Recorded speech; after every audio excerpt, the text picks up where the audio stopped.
Bali at first ma'am, hindi naman talaga yung na-expect na ganito talaga kami dadagsain. Talagang, syempre, ilang buwan pa lang po kami. Pero siguro, nagustuhan po talaga nila kung ano po yung lasa at saka din po yung mga pinag-combine namin para maging mas satisfied po talaga sila. Sarap siya.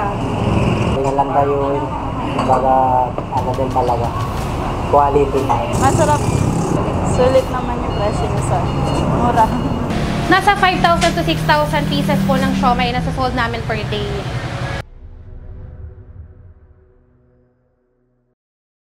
Jumbo Siomai at masasarap na handog ng Puntahan at Santiago Jumbo Siomai, silipin natin. Hi, I'm Jaisal Dolores, owner ng Puntahan Diner and Santiago's Jumbo Siomai. Nag-start si Puntahan 2 years ago po. Then si Santiago Jumbo Siomai naman, 5 months ago pa lang po. Hindi naman po siguro lingid sa kaalaman natin, napakahilig po talaga ng Pinoy sa siomai. So, ang ginawa lang namin, in-upgrade lang namin siya, nilagyan namin siya ng twist, kagaya nga po na nasa harapan natin.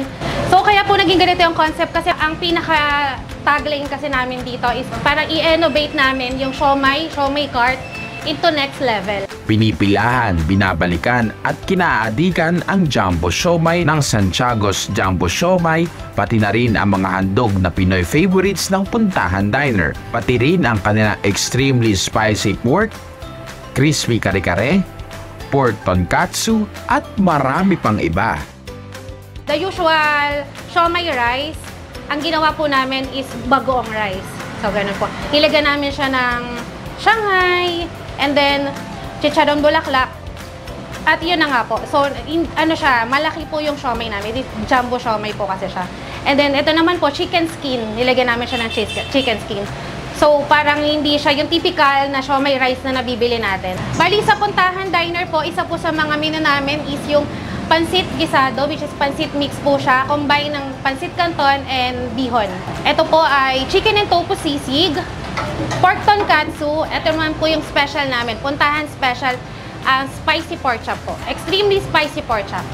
Ang best seller po namin talaga sa Santiago's Jumbo Siomai is ito po, yung mga combo namin, and then yung 10 pieces siomai.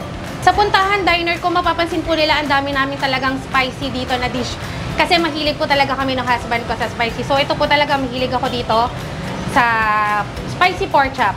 Siguro bukod sa Jumbo Siomai po yung amin, and homemade po kasi siya. Sariling gawa po namin. Ayun nga po, gaya din po na sabi ko kanina, meron po kasi kaming sinama sa Jumbo Siomai na different sa iba pang nagtitinda ng mga rice meal na siomai rice. Yan, mga ganun. Bali, sariling recipe po talaga siya ng husband ko.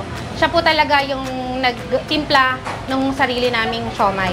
Actually, meron na po kaming 3 upcoming branches in Marikina, Taguig, and in Upper Antipolo po. If interested po sila na mag-franchise, pwede po sila mag-message sa page namin, which is yung Santiago's Jumbo Siomai po.